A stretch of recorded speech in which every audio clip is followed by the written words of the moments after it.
आप देख रहे हैं लव विद एस्ट्रोलॉजी।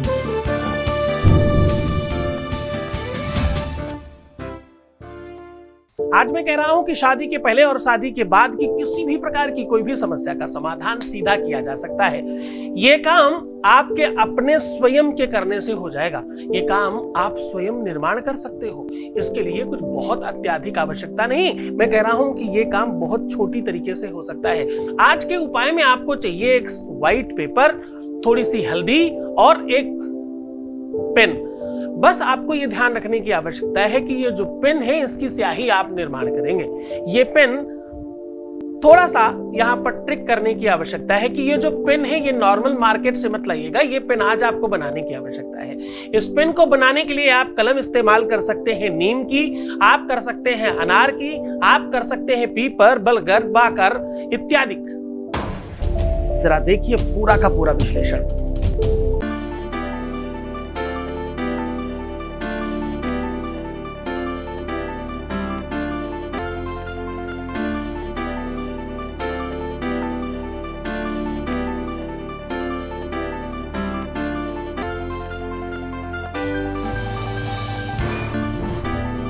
पुराण की तहे गौरी शंकरा बात कर चुके हैं। आप देख रहे हैं love with astrology.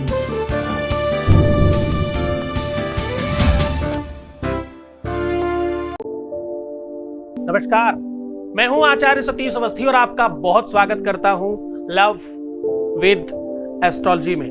Love with astrology आपके अपनी लाइफ को सजा के, संवार के, सुव्यवस्थित करके एक अद्भुत साधन क्रिएट करती है। लव विद एस्ट्रोलॉजी में आपके अपनी लाइफ को कंप्लीट करने का एक माध्यम बताया जाता है।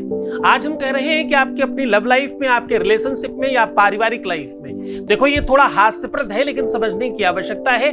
शादी के पहले और शादी के बाद के अलावा लाइफ में कुछ है नहीं।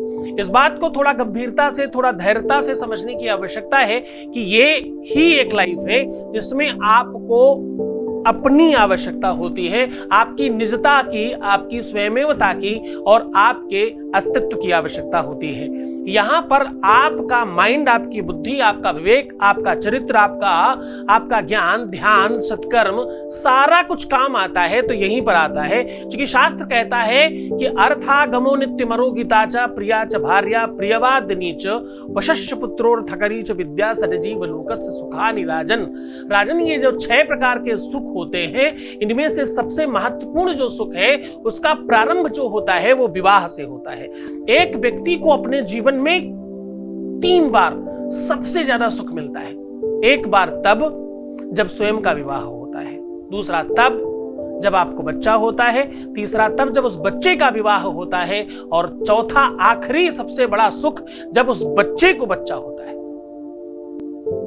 ये सारा का सारा काम आपके अपने जीवन में सबसे महत्वपूर्ण है। ये सारे के सारे सुख कहीं ना कहीं विवाह से संसर्ग है।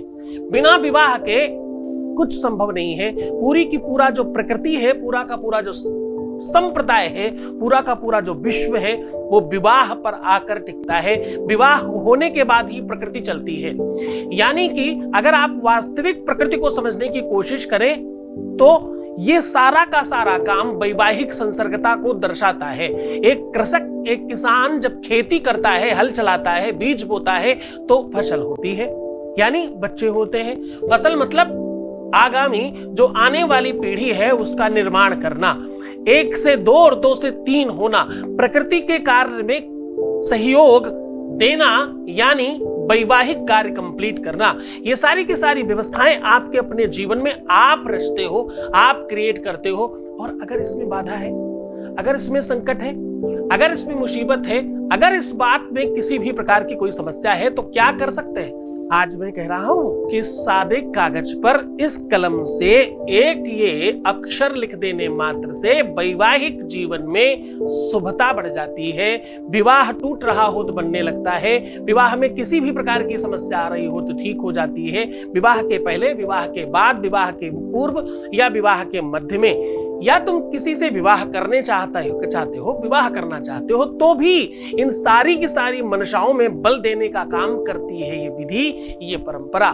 आज इस बात को समझने के लिए आपको थोड़ा गहरा उतरना पड़ेगा। ये मैं कह रहा हूं अमोघ तंत्र की बात, ये मैं कह रहा हूं जो पारंपरिक ग्रंथों को समझने वाले लोग हैं, जो वास्तविकता में समुच्चय नित्य कर्म पढ़ते हैं, जो बड़े अच्छे कर्मकांड के जानकार हैं, जो बहुत बहुत बृहत कर्मकांडी हैं, वो नित्य कर्म समुच्चय पढ़ते हैं। कुछ लोग नित्य कर्म से काम चलाते हैं, कुछ नित्य कर्म समुच्चय पढ़ते हैं। जब आप नित्य कर्म समुच्चय में पहुंचते हो तो आपको पता चलता है कि जो भी वेदियां बन रही हैं, जो भी चीजें आप क्रिएट करते हो, मंडल इत्यादि, उसमें अलग अलग जगह पे एक देवता विद्यमान है। हर एक परत पर, हर एक मक्षर के आकार से जैसे ही आप ऊपर की ओर बढ़ना शुरू करते हो, हर पल पर, हर जगह पर एक देवता विद्यमान है। उनकी अलग अलग विधि है, उनको वैसे ही मनाया जा सकता है, वैसे ही किया जा सकता है। आज मैं कह रहा हूं कि इतनी गूढ़ रहस्यों पर क्यों जाते हो? मैंने तो गूढ़ता से ही निकाला, इसलिए थोड़ा सा परत दे रहा हूं आपको, थोड़ा सा उसकी वानगी आपको परोस रहा हूं। मैं कह रहा हूं कि ये नंबर, ये अक्षर, ये चीज इस कागज पर रख करके या इस कागज पर लिख करके सिर्फ जला दीजिए। जलते ही तुम जो चाहोगे वो होगा। तुम्हारे संकट जलेंगे, तुम्हारी मुसीबतें जलेंगी और तुम्हारा जितना भी खराब संसार है वो पूरा का पूरा संसार नष्ट हो जाएगा। कौन सा? जो तुम्हें तकलीफ, मुसीबत, संकट जहां से मिल रहा था, जहां से तुम्हें थोड़ी पेन आ रही थी, जहां से तुम्हें किसी भी प्रकार की तकलीफें आ रही थी, वो सब एक साथ समाप्त होने वाली है। उन सारी की सारी चीजों को हम पूरी तरह से ठीक करने वाले हैं। आज हम कह रहे हैं कि इस चीज को पूरी तरह से समझने की कोशिश करो और गहराई में उतर जाओ।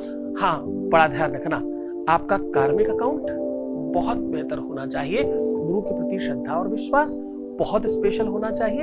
इन सब के साथ साथ आपको एक और चीज पर ध्यान रखने की आवश्यकता है। श्रद्धा, विश्वास, गुरु की भक्ति, गुरु का आदेश और तुम्हारा कार्मिक अकाउंट जो तुम क्रिएट करते हो, ये अगर ठीक होगा, उसके बाद किसी भी तरह की कोई समस्या नहीं होगी। बस इतना सा तुम ठीक करने के बाद अपने जीवन को मूल्यवान बना सकते हो। बस इतना सा ठीक करके अपनी लव लाइफ, अपनी पारिवारिक लाइफ, अपनी रिलेशनशिप लाइफ, अपनी दाम्पत्य लाइफ, अपनी मैरिटल लाइफ को 100% सुव्यवस्थित कर सकते हो। घर में सुख हो तो बाहर मिलता है, घर में खाना हो तो बाहर मिलता है। जहां जाए भूखा वहां पड़े सूखा। जहां अगर तुम्हारे आसपास का माहौल बेहतर बना ले गए तो निश्चित तौर पर मानना कि तुम्हें बाहर जाकर के भी वही सब चीजें मिलेंगी। अगर तुम्हारे आसपास कुछ अच्छा नहीं है तो तुम बाहर जाकर के अच्छा कर नहीं सकते, तुम पा नहीं सकते। तुम छोटी सी जगह में रह करके कभी भी बड़ा सोच नहीं सकते। ये सच है कि कमल कीचड़ में होता होगा, ये सच है कि काजल कोठरी में पाया जाता होगा या दीपक से पड़ता होगा, ये सच है कि हीरा कोयले से निकलता होगा, लेकिन ये उतना ही सत्य है कि बहुत बृहद विचार के लिए आपको जो जड़ चाहिए, जो आसन चाहिए ना, बड़े बड़े पंडित, पुजारी, महात्मा, अमलात्मा, सिद्धात्मा, योगी जन क्या कहते हैं? वो कहते हैं भैया आसन सिद्ध करो, आसन अच्छा होना चाहिए। तो आसन का मतलब है तुम्हारा चिंतन जिस जगह पे तुम कर रहे हो, जहां तुम रहते हो, जहां भोजन करते हो, जहां सोते हो, वो स्थान बहुत बेहतर होना चाहिए। अगर वो माहौल वहां का अच्छा नहीं है, अगर वहां रह करके तुम ठीक नहीं कर पा रहे, तुम अगर उस माहौल को सुव्यवस्थित नहीं कर पा रहे हो, यानी आज अच्छा नहीं कर पाए तो कल अच्छा कैसे होगा? आज ठीक होगा तो कल ठीक होगा। आज जो आज है ये कल जाकर के कल हो चुका होगा। जो कल आने वाला है वो भी एक दिन आकर के आज में सम्मिलित होगा। जो भी कुछ है वो आज है। कल कल में मैं भी कल हूं, कल कल कल कल में मैं भी कल हूं। कल क्यों न आप आए, कल आए भी तो कैसे, जब आप कल न आए। तो वो जो कल है वो कभी नहीं आता। जो बीता हुआ कल है वो कभी आज था। जो आने वाला कल है वो कल आज हो जाएगा। जो भी कुछ है वो आज है। आज में रहो ना यार, आज में जीने की कोशिश करो। तभी तुमसे कहता हूं कि मुस्कुराओ, पानी पियो, खुश रहो, सुंदर बनने की कोशिश करो। जीना प्रारंभ तो करो तुम। अपने को आदत तो डालो, अपनी प्रकृति को आदेश तो दो कि मुझे ऐसे ही रहना है। अपनी उस प्रकृति को, अपने भगवान को जो तुम्हारे अंदर बैठा के बैठे हो, उसको आदेश करो कि मुझे ऐसे ही रहना है। आदेश करो कि तुम्हें इसी प्रकार से जीवन जीना है। आदेश करो कि तुम्हारे जीवन में यही सब चीजें चाहिए। आदेश करो कि तुम्हें इसके अलावा कुछ चाहिए ही नहीं। और तुम क्या कर रहे हो? क्या करें, नहीं होता, बहुत मुश्किल काम है, कैसे संभालें, नहीं संभलता। तो तुम ये कह रहे हो इनडायरेक्ट कि भैया मुझे चाहिए ही नहीं सुख, नो नीड, चाहिए ही नहीं, आवश्यकता ही नहीं मुझे सुख की, मुझे तो दुख की आदत है, मुझे तो यही चाहिए। क्योंकि विपदो नैव विपदः संपदो नैव संपदः, तुम्हारी आदत है भाई, तुम्हारे जड़ में विद्यमान है ये। क्योंकि विपदो नैव विपदः संपदो नैव संपदः, विपद विस्मरणं विष्णु संतति नारायण स्मृति। भैया कहते हैं कि जो बहुत गूढ़ रहस्यमय लोग होते हैं ना, वो अपने आप को पहले वर्क करते हैं। आज मैं ये कह रहा हूं कि इस उपाय को करते ही, इस उपाय के करने के मात्र, इस उपाय के करने के बाद आपके अपने जीवन में सुलभता बढ़ जाएगी। अब आपको करना सिर्फ इतना है, क्या करना है? हल्दी को गौमूत्र से या कच्चे दूध से लेप बनाइए। उसके बाद जो आपका व्हाइट पेपर है बिना लाइन वाला, उस पे जो आपने कलम बनाई है, जो भी अवेलेबल हो, तुलसी से लेकर के जितने भी पूज्य वृक्ष हैं, पीपल, बरगद, पाकर, नीम, जो भी अच्छा मिल जाए। अनार बहुत अच्छा होता है, अगर मिले तो बहुत अच्छा। किसी अनार वाले को बोलना यार थोड़ी डंडी ला के दो, किसी फल वाले से थोड़ा व्यवहार बनाओ, आपका काम चल जाएगा। उस छोटी सी कलम से, उस कलम का जो हाइट होगी वो आपकी छोटी उंगली के बराबर भी चलेगी। इतने से लेके एक बरिस्ता तक का आप ले सकते हो। तुलसी भी आपको आराम से मिल सकती है, तुलसी की डंडी भी। तुलसी की डंडी अपने आप में भैया संपूर्ण काम करती है। और एक महत्वपूर्ण बात बताता हूं कि अगर आपको किसी भी तरह से कुशा की जड़ मिलती है, इस पर कभी हम आपको उपाय बताएंगे। कुशा और अपामार्ग, ये दो ऐसी अद्भुत सामग्रियां हैं कि अगर आपको प्राप्त हो जाए तो इस वनस्पति तंत्र में इससे बड़ा कोई तंत्र नहीं है, ऐसी कोई मनोरथ नहीं जो तुम्हारी सिद्ध नहीं हो सकती। इस पर अगली बार बात करेंगे। अगली बार आपको कुशा और अपामार्ग पर लेकर के चलेंगे।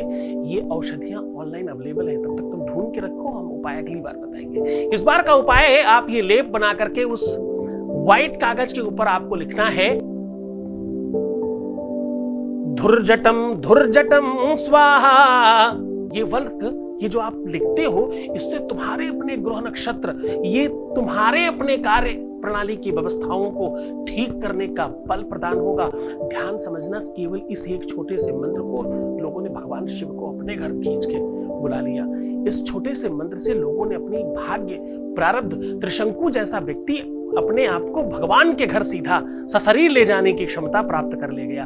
ये सब कुछ तुम कर सकते हो, किसी भी दिन किया जा सकता है। निशा काल में ये कार्य ज्यादा कारगर होते हैं। पूरी श्रद्धा, पूरे विश्वास के साथ करना। उसके बाद तुम्हें पता है जला देना है, उस राख को अपने ही शरीर में मल करके फिर दूसरे दिन स्नान करना है। ऐसा करने से आपकी अपनी भाग्य, कपाल, प्रारब्ध और आपकी किस्मत, आपका लक, सब कुछ बहुत बेहतर होगा। अपना बहुत ध्यान रखिएगा, अपना बहुत ख्याल रखिएगा, मुस्कुराइएगा और सुंदर बनने की कोशिश करिए। अपना जितना तुम ध्यान रखोगे ना, उतना अच्छा होगा। पानी पीना बिल्कुल मत भूलना, प्रीवियस लाइफ बताते नहीं है। बुराइयां थोड़ी कम करते हैं, अपनों में तुम्हारे वो भी आते हैं, जरा ध्यान रखना।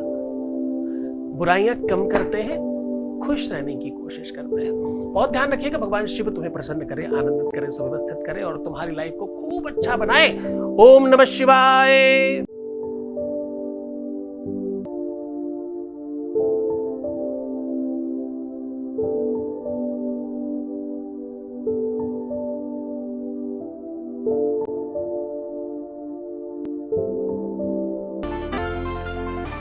आप देख रहे हैं लव विद एस्ट्रोलॉजी।